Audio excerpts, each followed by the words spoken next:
မင်္ဂလာပါခင်ဗျာကျွန်တော်နာမည်နိုင်လင်းထုံးပါကျွန်တော်ကဒီနေ့သင်ခန်းစာလေးမှာဆိုရင်ကျွန်တော်တို့ PowerPoint နဲ့ Animation ပြုလုပ်တဲ့နည်းလေးကိုကျွန်တော်နောက်ထပ်ပြီးတော့မှသင်ပြပေးပါမယ်ကျွန်တော်တို့ကဒီ PowerPoint သုံးရတာက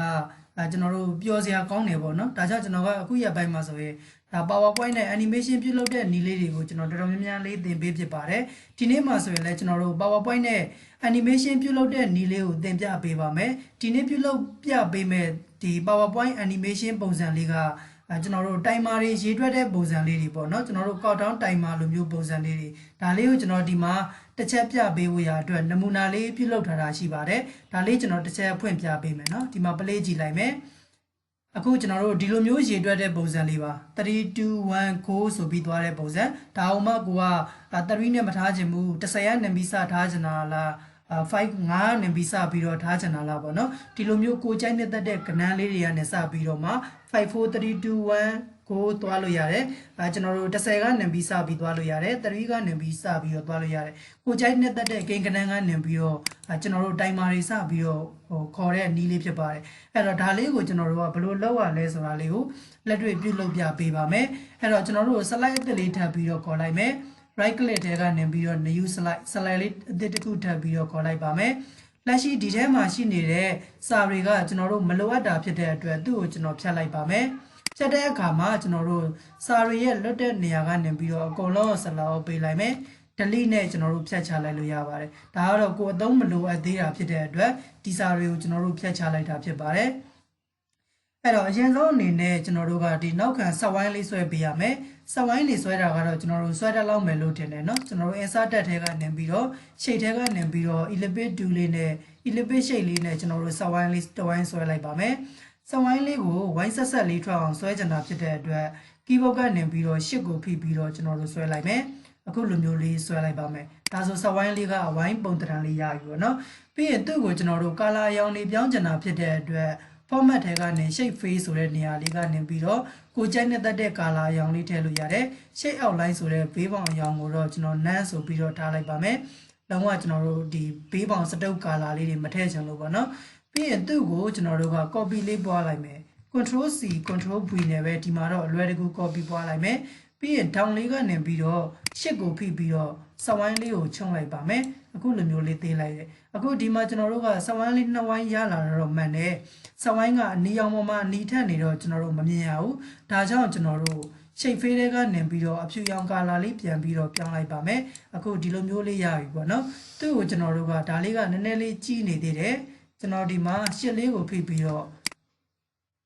ဒါလေးကိုနည်းနည်းလေးကြီးလိုက်ပါမယ်ကျွန်တော်တို့အနီအောင်အသားလေးကျွန်တော်တို့နည်းနည်းလေးချုံလိုက်တဲ့သဘောမျိုးလေးပေါ့နော်အခုဒီလောက်အနေထားလေးကျွန်တော်တို့ရပြီကိုယ်စိတ်တိုင်းကြရပြီဆိုတော့အဆင်ပြေပြီပြီးရင်သူတို့နှစ်ခုလုံးကိုကျွန်တော်တို့ဆက်လက်ပေးလိုက်မယ်ဆက်လက်ပေးတဲ့နေရာမှာကျွန်တော်တို့လွတ်တဲ့နေရာကနေဖိဆွဲပြီးတော့နှစ်ခုလုံးကိုအုပ်မိအောင်လေးဆက်လက်မောက်ရဲ့လက်ကလစ်နဲ့ဖိဆွဲလိုက်မယ်ဒါဆိုရင်ကျွန်တော်တို့ဆက်လက်ပေးပြီးသားလေးဖြစ်သွားပြီဒီလိုမျိုးလေးကျွန်တော်တို့ဆက်လက်ပေးပြီးသွားပြီဆိုမှကျွန်တော်တို့ကဒီtimer countdown timer ခေါ်တဲ့ animation လေးထည့်ချင်တာမလို့ animation ဆိုတဲ့ထဲကိုသွားမယ် animation တက်ထဲကနေပြီးတော့မှ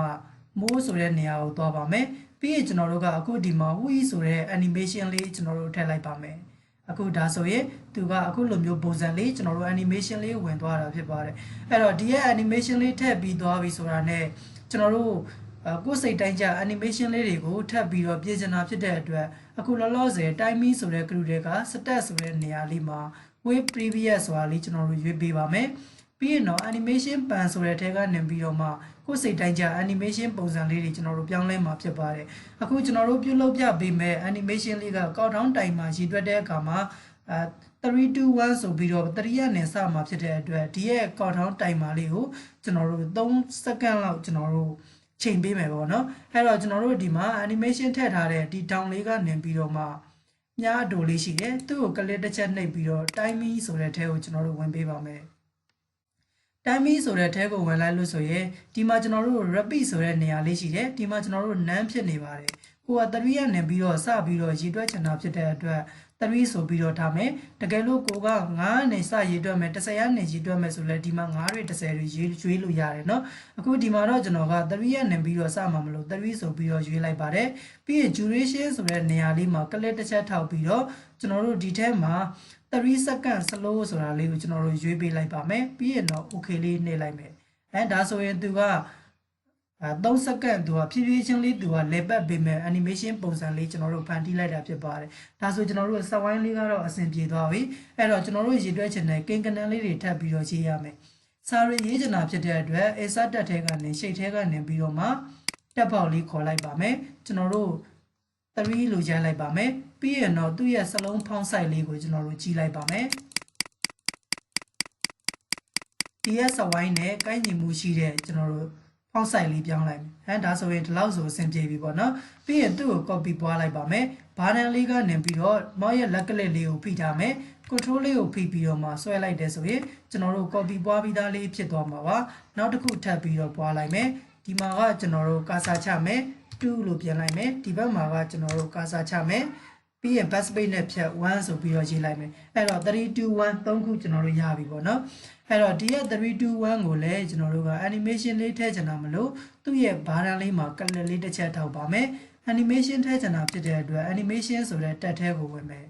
ပြီးရင်ကျွန်တော်တို့ appear ဆိုတဲ့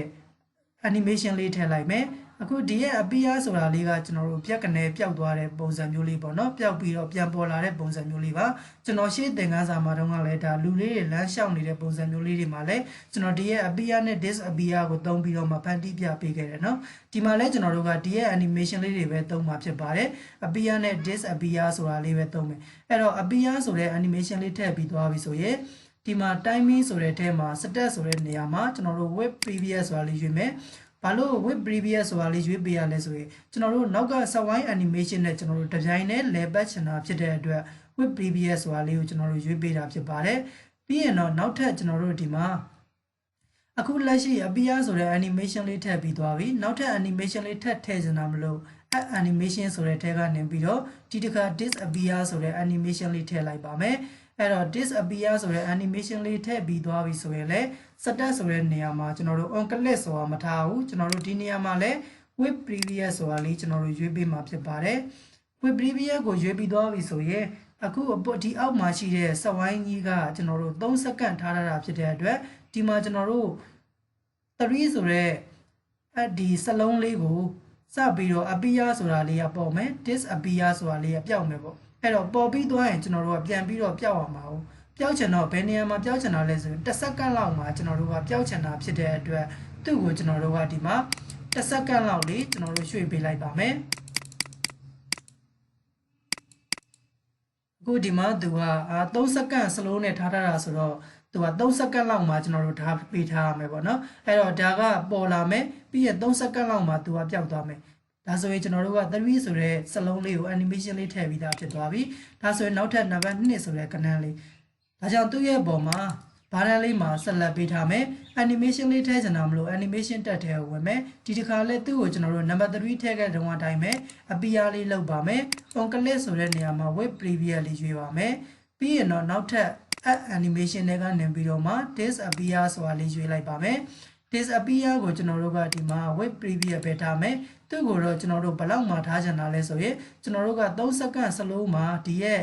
စဝိုင်းကလေပတ်တာဖြစ်တဲ့အတွက်3စက္ကန့်ကိုတစ်ချိန်လေပတ်တာဖြစ်တဲ့အတွက်ဒီတက2ဆိုတဲ့ကဏ္ဍလေးကကျွန်တော်တို့6လောက်မှာ6စက္ကန့်လောက်မှာကျွန်တော်တို့ပြောင်းလဲမယ်ပေါ့နော်ဒါကြောင့် 06.00 လို့ရေးပါမယ် enter လေးခေါက်လိုက်မယ်ဒါဆိုရင်ကျွန်တော်တို့အဆင်ပြေသွားမယ်ပေါ့နော်ပြီးရင်နောက်ထပ်တစ်ခုကျွန်တော်တို့ number 1 slide လေးအဲ့တော့ number 1 slide လေးမှာလည်းဒီလိုပဲ appear လေးလုပ်လိုက်မယ်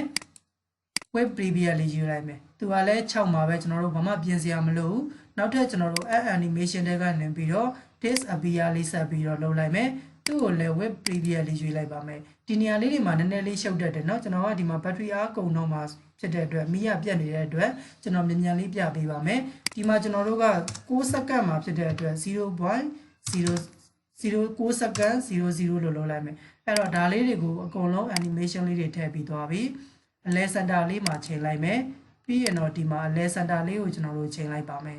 ချိန်ပြီးသွားပြီဆိုတာနဲ့ preview လေးကြည့်လိုက်မယ် play ကြည့်လိုက်မယ် slide show 3 2 1ဆိုပြီးတော့မှ3 2 1ဆိုပြီးတော့မှကျွန်တော်တို့ timer လေးတွေရေးတွက်တဲ့ပုံစံမျိုးလေးကျွန်တော်တို့ဖြစ်သွားမှာဖြစ်ပါတယ်ဒီသင်ခန်းစာလေးကိုကျွန်တော်တို့နားလည်လောက်မယ်လို့ထင်တယ်ကိုယ်တိုင်ပြန်ပြီးတော့